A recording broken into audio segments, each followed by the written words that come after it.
Donc maintenant que nous avons défini la notion de linéarité pour une application, nous allons définir des opérations entre ces applications. Donc par exemple, si on a des rotations, on va faire des sommes de rotations, des composés ou des choses comme ça. Alors, première opération, c'est la restriction. Donc on prend f, une application linéaire, d'un espace vectoriel E vers un espace vectoriel F. Ensuite, on prend G, un sous-espace vectoriel de E, l'ensemble de départ, H, un sous-espace vectoriel de F, l'ensemble d'arrivée. Et on suppose que l'image directe par F de G est inclue dans H, c'est-à-dire que si X appartient à G, l'image F de X appartient à H. Donc, on a vu au premier chapitre qu'on peut donc définir la restriction de F à G au départ, H à l'arrivée. Et là, on va montrer que cette restriction est linéaire, donc c'est de G vers H. Alors, on va faire un dessin pour essayer de visualiser. Donc au départ, on va de E dans F, avec l'application petit f. On prend un sous-ensemble G, un sous-ensemble H, et on suppose que si X est dans l'ensemble G, F de X est dans l'ensemble H. Donc on peut définir une restriction comme ça, notée de cette forme, et qui est bien définie, puisque pour tout X dans G, F de X appartient à H. Alors au passage, je vais remarquer que mon dessin est faux, puisque des espaces vectoriels, on a vu que c'était des droites, des plans ou autre chose. Donc pour E, il faut plutôt imaginer un plan, et G, ce serait une droite. Et à la fin, F, ça pourrait être l'espace, et H, ce serait un plan inclus dans l'espace. Mais c'était un petit peu difficile à dessiner. Alors, on va essayer de montrer que cette application est linéaire. On va voir qu'il n'y a pas grand-chose à faire. C'est pas pour ça que c'est simple à comprendre. Donc comme f est linéaire, on sait qu'on a cette propriété, où x1 et x2 sont des vecteurs de E. Ensuite, on a G qui est inclus dans E, et donc un prédicat qui est vrai pour tout x dans E est vrai pour tout x dans G. Si vous voulez, une propriété qui serait vraie pour tous les Européens serait vraie en particulier pour tous les Français. Donc, ici, je peux remplacer E par G. Donc j'ai la même formule, mais cette fois x1 et x2 sont dans G. Mais alors ici, comme x1 appartient à G, f de x1, c'est la même chose que l'image de x1 par la restriction. Même argument ici. Et ici, donc, G est un sous-espace vectoriel, donc alpha x1 plus x2 appartient à G. Et donc ici, c'est bien l'image de alpha x1 plus x2 par la restriction. Donc on peut réécrire la formule de cette forme, et ceci prouve que notre restriction est encore linéaire. Donc on voit qu'il n'y a pas grand-chose à faire finalement.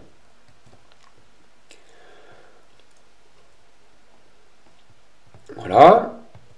Alors ensuite, deux autres opérations, c'est la somme et la multiplication par un scalaire. Donc là, on prend deux applications linéaires, toutes les deux de E vers F. Alpha un nombre. Alors on définit leur somme et la multiplication de F par alpha par les formules qui suivent. Donc pour tout x vecteur de E, l'image par x de f plus g, c'est f de x plus g de x, donc la somme des images. Et l'image de x par alpha f, c'est alpha multiplié par f de x. Donc l'image de x multipliée par alpha. Donc on vient de définir deux nouvelles fonctions de E vers f. Première propriété, ces fonctions sont encore linéaires. Et donc nos opérations dans L de f donnent un résultat dans L de f. Voyons la preuve. Donc première fonction, c'est la somme, ça va de E vers f.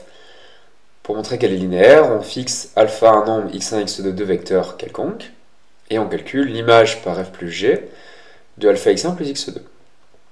Donc par définition de la somme, ça fait l'image de alpha x1 plus x2 plus l'image de alpha gx1 plus x2.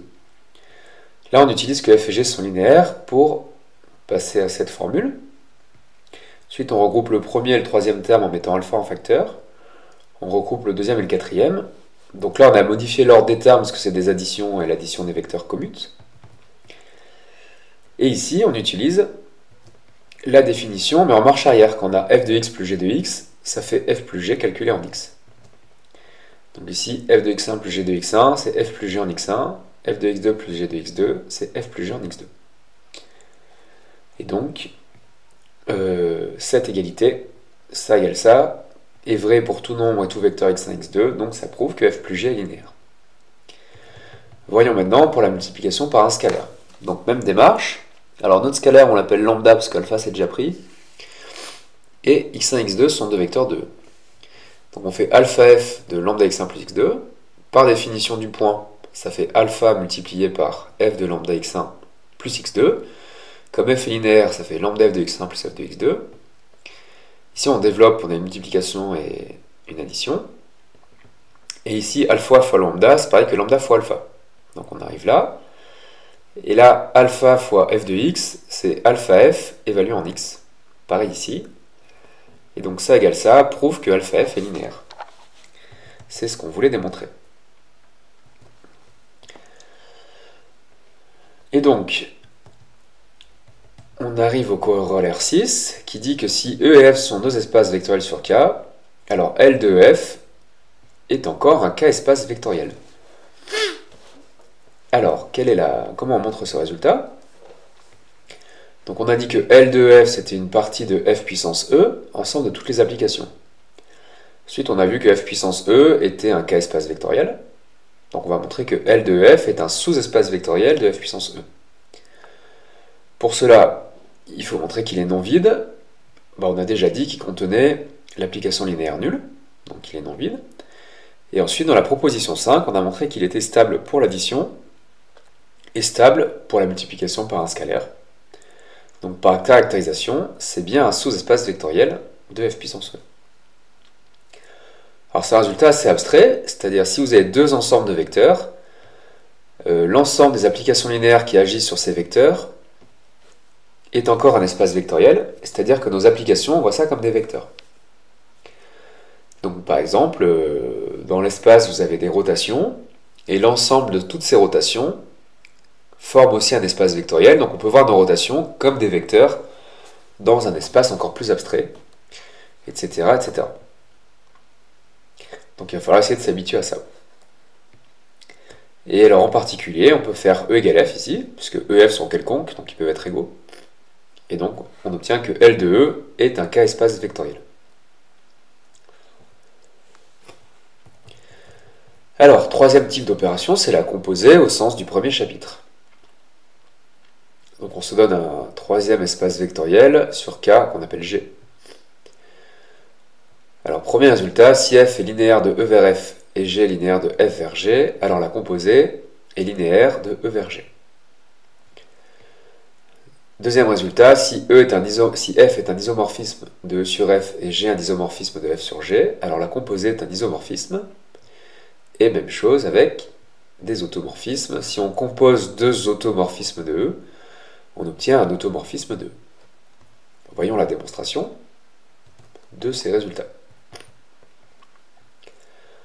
Alors donc on suppose que F est une application de grand E vers grand F linéaire, et que G est une application de grand F vers grand G linéaire aussi. On définit la composée, donc d'après le premier chapitre. Ici, l'ensemble d'arrivée est le même que l'ensemble de départ, donc on peut les composer, et on va de E vers G. Donc G rond F, ça va de E vers G. Pour voir si elle est linéaire, on fixe alpha un nombre x1, x2 de vecteurs de E quelconque.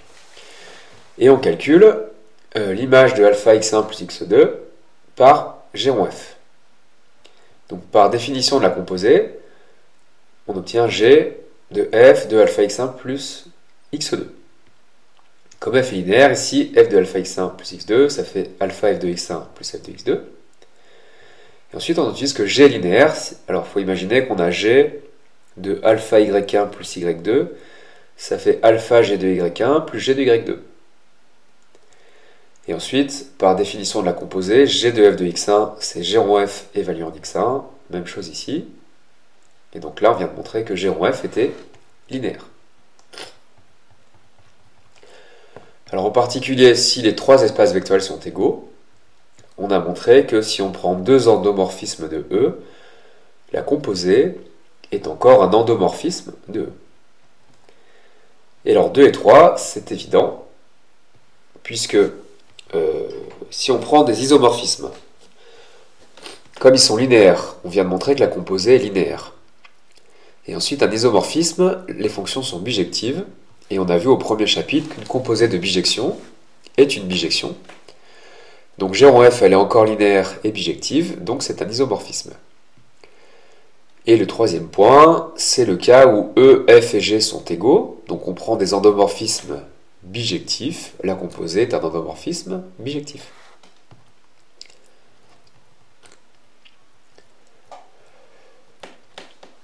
Alors là, ça va se compliquer un peu. On va voir comment se comportent nos trois opérations ensemble, c'est-à-dire le plus, le point et le rond.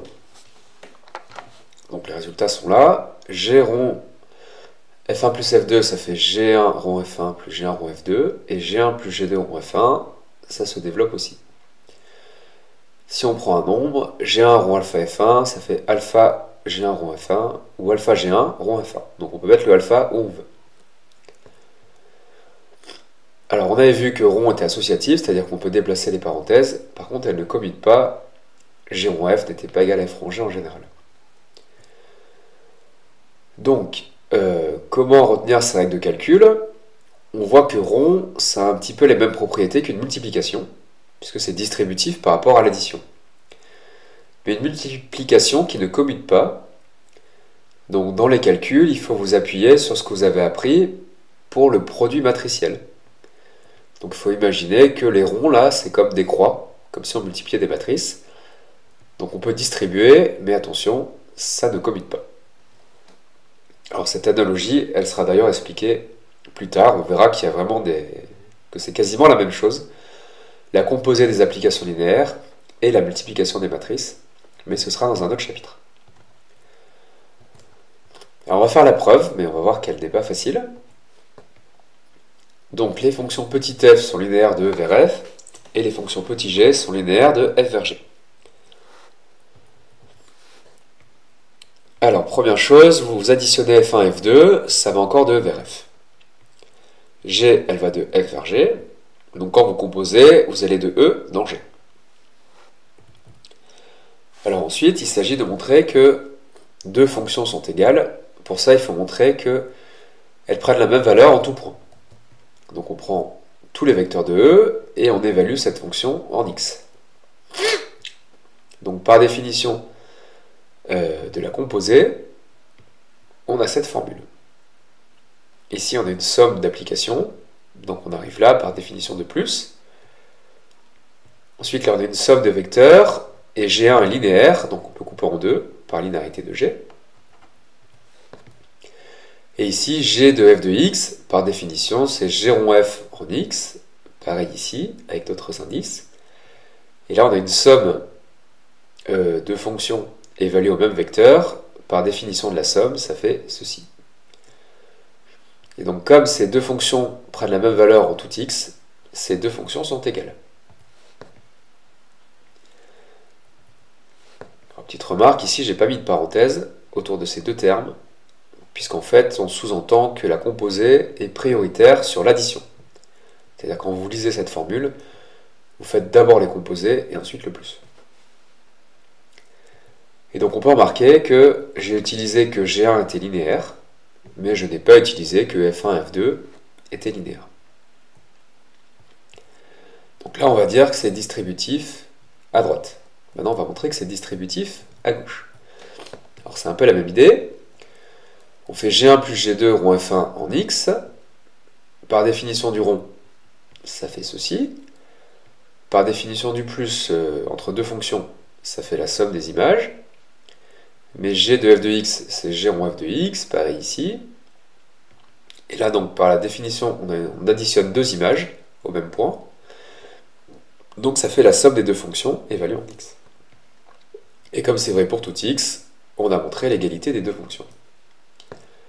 Donc c'est distributif à gauche, et là on peut remarquer que je n'utilise pas du tout que les fonctions sont linéaires. Donc cette propriété, en fait, elle marche pour toutes les applications. Alors, comment ça se comporte avec la multiplication par un scalaire? Donc même démarche, on évalue en x cette fonction. Donc par définition de la composée, ça fait G1 de alpha F1 en x. Par définition du point ici à l'intérieur, ça fait alpha multiplié par F1 de x. Ensuite, comme G1 est linéaire, on peut sortir le alpha, on arrive là, et G1 de f1 de x, c'est G1 rond f1 en x. Comme c'est vrai pour tout x, ces deux fonctions sont égales, donc on a montré qu'on peut sortir le alpha devant. Alors ensuite, si on repart de cette formule qu'on a vue au-dessus, ici on a alpha G1 de y, par définition de point, c'est alpha G1 en y. Ensuite, on a une fonction calculée en f de x, par définition, la fonction composée avec f en x, par définition de rond. Comme c'est vrai pour tout x, ces fonctions sont égales. Donc c'est-à-dire que le alpha qui est devant, vous pouvez considérer qu'il est multiplié par G1, puis composé, ou vous pouvez composer, et ensuite multiplier par alpha, ça fait le même résultat.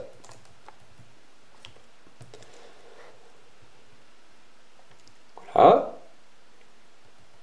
Et alors, on va continuer notre analogie avec les matrices. On a vu que dans le cas, on prenait E, grand F et grand G égaux. Ici, on avait des endomorphismes. Donc tout était dans L2E, et là, tous les résultats sont encore dans L2E.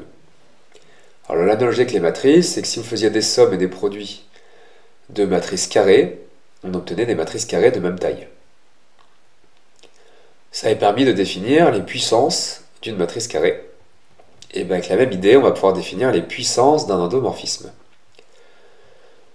Donc si f est un endomorphisme de E, on pose que f puissance 0 c'est l'identité de E, et que pour tout n, f puissance n plus 1 c'est f rond f puissance n. Donc en fait, f puissance n, c'est f composé avec elle-même n fois. Donc il faudra faire attention, ce n'est pas du tout un produit, c'est que vous faites n fois votre transformation géométrique. Donc d'après le théorème 7, une composée d'application linéaire est linéaire. Donc ici, on peut dire que pour tout n, f puissance n est encore un endomorphisme. Alors en procédant comme pour les matrices, on peut montrer qu'on a ces règles de calcul sur les puissances, qui sont les règles de calcul habituelles, donc les puissances successives, et ici une somme de puissances, on peut couper en deux. Donc ça, on ne va pas le redémontrer. Alors par contre, comme l'opération rond ne commute pas, g rond f puissance n, ça ne fait pas en général g puissance n rond f puissance n. Même problème que le produit matriciel. Mais si vous trouvez deux endomorphismes qui commutent, c'est-à-dire que g rond f égale f rond g, alors la formule est vraie. Donc c'était pareil pour des matrices, quand elles commutent, ab puissance n, c'était a puissance n fois b puissance n. Et ensuite, toujours par analogie avec les matrices, on avait trouvé une formule du binôme pour les matrices qui commutent. Et bien on a une formule du binôme pour les endomorphismes qui commutent. C'est-à-dire si f rond g égale g rond f, et bien on peut faire f plus g puissance n, donc c'est une composée n fois, ça fait ceci. La seule différence, c'est qu'ici ce n'est pas un produit, c'est une composée. Donc par exemple pour n égale 2, alors en général f plus g au carré c'est f plus g rond f plus g, donc ça fait f carré plus f rond g plus g rond f plus g carré, et ça ne fait pas f carré plus 2 fois f rond g plus g au carré en général. Mais si f rond g et g rond f sont égales, là ça marche, vous obtenez bien ceci.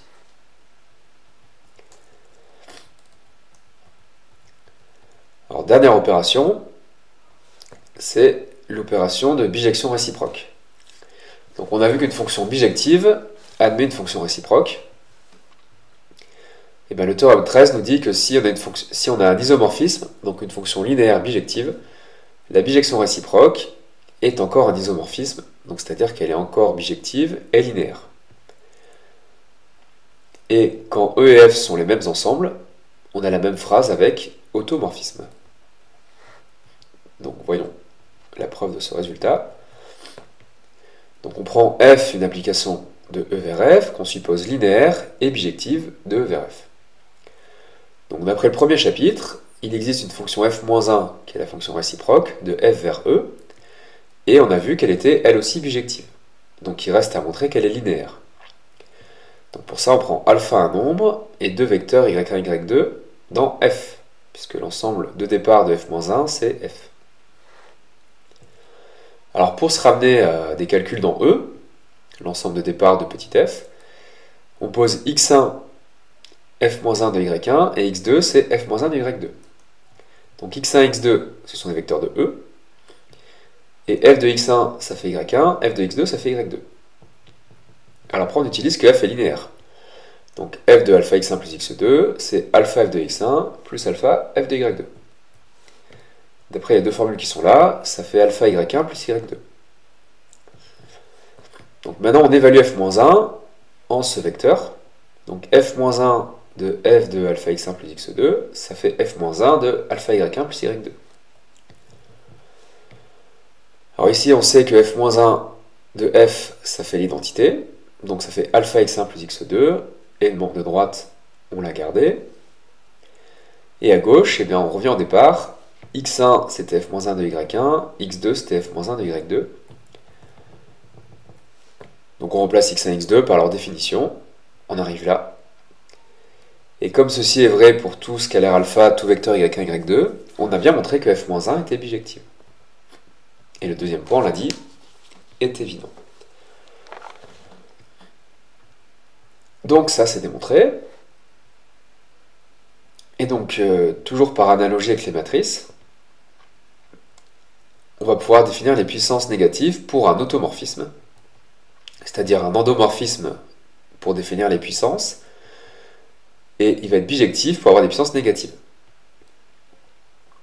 Donc si on prend un automorphisme, pour des puissances positives, on a la définition qu'on a déjà donnée, et si on prend un entier négatif, par exemple f puissance moins 3, bah, ce sont des composés de f-1 moins n fois, donc avec moins 3, ça fait plus 3 fois.